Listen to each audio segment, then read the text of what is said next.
প্রায় ২০০ মাইল দীর্ঘ এক অন্ধকার জগৎ, পৃথিবীর আলো থেকে বিচ্ছিন্ন, মানুষের কঙ্কালের ঠাসা। শুনতে যেন মধ্যযুগের কোনো এক নিষ্ঠুর কাহিনী। মনে হতে পারে এটা ডার্ক এজের কোনো এক ভয়ঙ্কর নির্মাণ, কিন্তু সত্যটা আরও অদ্ভুত। এই সুড়ঙ্গগুলো প্রথমে মৃত্যুদের জন্য তৈরি হয়নি। এগুলো ছিল পাথরের খনি, চুনাপাথরের বিশাল স্তরে পৌঁছানোর জন্য মধ্যযুগে খনন করা এক জটিল ভূগর্ভস্থ নেটওয়ার্ক।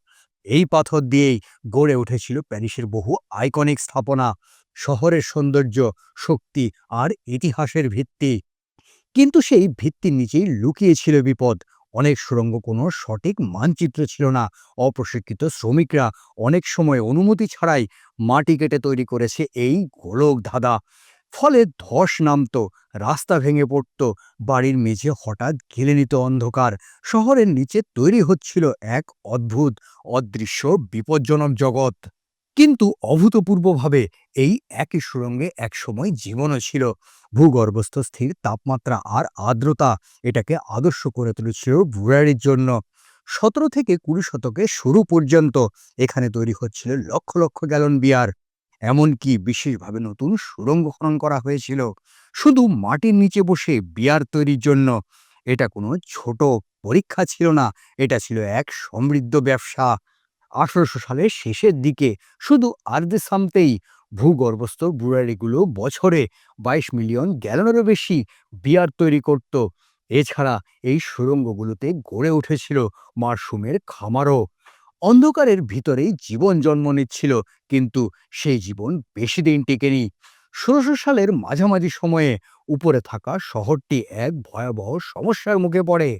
প্যারিসের কবরস্থানগুলো মৃতদেহে উপচে পড়ছিল, বিশেষ করে রুশাদিনীর পাশে থাকা হোলি ইনোসা কবরস্থান, যেখানে শতাব্দীর পর শতাব্দী ধরে গণকবরের উপর গণকবর তৈরি হচ্ছিল। ১৭৮০ সালে ভারী বৃষ্টির পর একটি বেসমেন্টের দেওয়াল ধসে পড়ে, আর তার সঙ্গেই বেরিয়ে আসে পচনশীল মৃতদেহের স্তূপ। শহর আতঙ্কিত হয়ে ওঠে, দুর্গন্ধ, রোগ, জনস্বার্থ বিপর্যয়। প্যারিস ধীরে ধীরে নিজেদের মৃতদের দ্বারা শ্বাসরুদ্ধ হচ্ছিল। তখনই সিদ্ধান্ত নেওয়া হয় মৃতদের সরিয়ে ফেলা হবে, আর শহরের নিচে থাকা এই পরিত্যক্ত খনিগুলোই সবচেয়ে উপযুক্ত সমাধান বলে মনে হয়। ১৭৮৬ সাল থেকে প্রতি রাতে ঢাকা দেওয়া গাড়িতে করে কবরস্থান থেকে দেহ আনা শুরু হয়। রু দালাতব ইসোয়ার এর একটি প্রবেশদ্বার দিয়ে তাদের নামানো হতো অন্ধকারের গভীরে। এক রাত, দু রাত, ১ বছর, ১০ বছর, পুরো শহরের মৃতদের স্থানান্তর করতে সময় লেগে গিয়েছে প্রায় ১২ বছর। ধীরে ধীরে এই খনিগুলোর রূপ নেয় এক মৃতদের সাম্রাজ্যে, আজ যাকে আমরা বলি দ্য ক্যাটাকম্ব অফ প্যারিস। শুরুতে এই জায়গা কখনোই জনসাধারণের জন্য তৈরি হয়নি, এটি ছিল শুধু মৃতদের বিশ্রামস্থল। কিন্তু খুব দ্রুতই স্পষ্ট হয়ে গেল, মানুষের মধ্যে অদ্ভুত এক আকর্ষণ জন্ম নিচ্ছিল। মৃতদের প্রতি নয়, মৃতদের অন্ধকারের সাম্রাজ্যের প্রতি। ১৭৮৭ সাল একজন তরুণ অভিজাত ব্যক্তি তার বন্ধুদের নিয়ে নেমে পড়েন এই ভূগর্ভস্থ অস্থিগারে। তার নাম চার্লস টেন অফ ফ্রান্স।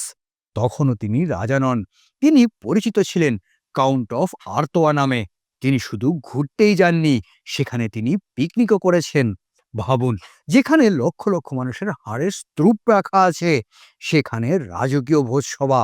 মৃতদের সাম্রাজ্য ধীরে ধীরে কৌতূহলের কেন্দ্রে পরিণত হচ্ছিল। ১৮০৯ সালের মধ্যে নির্দিষ্ট অনুমতিতে কিছু গুরুত্বপূর্ণ নাগরিক ভিতরে প্রবেশের সুযোগ পেতে শুরু করে, কিন্তু তখনও জায়গাটি ছিল অগোছালো, বিশাল এক হাড়ের স্তূপ। ১৮১০ থেকে ১৮১৪ সালের মধ্যে একজন প্রকৌশলী এই অন্ধকারকে এক অদ্ভুত শিল্পকর্মের রূপ দেয়। তার নাম লুই এতিয়েন হেরিকার্ড ডি থুরি। তিনি কঙ্কালগুলো সাজিয়ে তৈরি করেন সমমিতি, দেওয়াল, নকশা, এক ভয়ঙ্কর কিন্তু নিখুঁত স্থাপত্য। মোট কয়েক মিলিয়ন কঙ্কালের মধ্যে প্রায় ১২০০টি কঙ্কাল ব্যবহার করে তিনি গড়ে তোলেন এই নন্দনীয় বিন্যাস। এখানে মৃত্যু এবার শিল্পে রূপ নেয়। সময়ের সঙ্গে সঙ্গে এই অস্থিগার হয়ে ওঠে ইউরোপের শক্তিশালী ব্যক্তিদের কৌতূহলের কেন্দ্র। এখানে আসেন অটো ভান Bismarck, Francis one of Austria, Oscar one of Sweden, Napoleon III।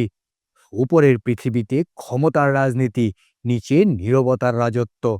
1874 সালে অবশেষে একটি ছোট অংশ জনসাধারণের জন্য মিউজিয়াম হিসেবে খুলে দেওয়া হয়, কিন্তু অন্ধকারের পুরো গল্প কখনোই প্রকাশ পায়নি।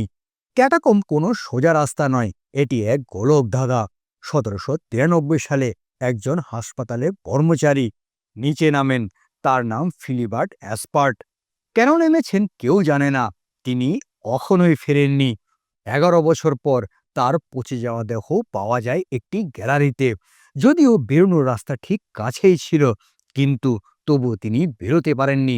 আজও সেখানে এক ছোট সমাধি ফলক আছে, যেটা কিনা মনে করিয়ে দেয় এটি একটি নীরব সতর্কবার্তা।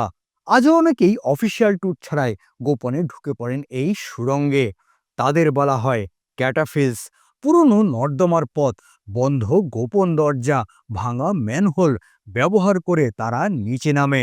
কেউ দেওয়ালে চিত্র আঁকে, কেউ রাস্তার নাম খোদাই করে, কেউ তৈরি করে গোপন মানচিত্র। যদিও ধরা পড়লে জরিমানা, কিন্তু অন্ধকারের ডাক তাদের থামাতে পারে না।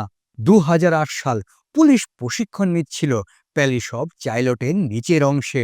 হঠাৎ তারা আবিষ্কার করেন একটি সম্পূর্ণ কার্যকর সিনেমা হল, বড় স্ক্রিন, প্রজেক্টর, ক্লাসিক সিনেমার সংগ্রহ, পূর্ণাঙ্গ বার, রেস্টুরেন্ট, বিদ্যুৎ সংযোগ, এমনকি সক্রিয় টেলিফোন লাইনও। কয়েকদিন পর পুলিশ আবার গেলে সব উধাও, শুধু একটা নোট পড়ে থাকে, আমাদের খুঁজে বার করার চেষ্টা করবেন না।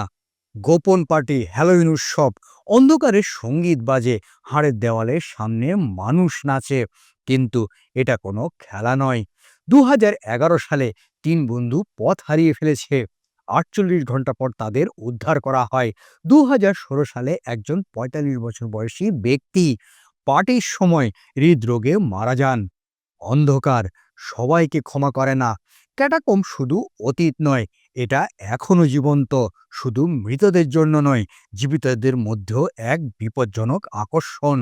উপরে প্যারিস যখন আলোয় ঝলমল করে, সেন নদীর ধারে প্রেমিক যুগল হাঁটে, আইফেল টাওয়ারের নিচে পর্যটকের ভিড়, ক্যাফেতে কফির কাফের ধোঁয়া উঠছে, সবকিছু জীবন্ত, সবকিছু গতিশীল। ঠিক তখনই সেই জীবনের নিচে নীরবে শুয়ে আছে লক্ষ লক্ষ অস্থি। কোনো নাম নেই, কোনো পরিচয় নেই, কোনো গল্প নেই, শুধু দেওয়াল, শুধু নীরবতা। এক সময় তারা ছিল, কেউ ছিল মা, কেউ ছিল সৈনিক, কেউ ছিল প্রেমিক, কেউ ছিল শিশু। তাদের হাসি ছিল, স্বপ্ন ছিল, ভয় ছিল। আজ তারা একসঙ্গে মিশে গেছে একই দেওয়ালে। সমতা, যা জীবনে কখনো পাওয়া যায় না, মৃত্যু তা নিশ্চিত করে দেয়। ক্যাটাকম্ব শুধু আমাদের ভয় দেখায় না, এটা আমাদের স্মরণ করিয়ে দেয়, সভ্যতা যত বড়ই হোক, প্রাসাদ যত উঁচুই হোক, ক্ষমতা যত শক্তিশালী হোক, শেষে সবাই একই অন্ধকারে নামে। উপরে মানুষ ক্ষমতার জন্য লড়াই করে, নিচে তারা পাশাপাশি শুয়ে থাকে। উপরে রাজা আর সাধারণ মানুষের পার্থক্য ছিল, নিচে নেই। কিন্তু প্রশ্নটা অন্য জায়গায়। আমরা কি সত্যি মৃত্যুদের সম্মান করছি, নাকি আমরা অন্ধকারকে রোমাঞ্চে পরিণত করছি? হাড়ের দেওয়ালের সামনে আমরা ছবি তুলি, হাসি, অভিজ্ঞতা সংগ্রহ করি, কিন্তু সেই দেওয়াল কখনো একসময় মানুষ ছিল। ক্যাটাকম্ব আসলে একটা আয়না, যেখানে আমরা নিজেদের ভবিষ্যৎ দেখি। একদিন আমাদের শহরও থাকবে, রাস্তা থাকবে, আলো থাকবে, কিন্তু আমরা থাকবো না। হয়তো আমাদের নাম ভুলে যাবে ইতিহাস, হয়তো কেউ আমাদের আর জানবে না কখনো যে আমরা ছিলাম। আবার কোনো একদিন কেউ হাঁটবে আমাদের উপর, ঠিক আজ যেমন আমরা হাঁটি তাদের উপর। এটাই মৃত্যু, এটাই নীরব, অপেক্ষামান, অপরিহার্য। আজ প্যারিসের নিচে এক অন্ধকার সাম্রাজ্য চুপচাপ আমাদের এই সত্যটা মনে করিয়ে দিয়েছে, কারণ ইতিহাস কখনো সত্যি মরে না, সে শুধু অন্ধকারের অপেক্ষা করে।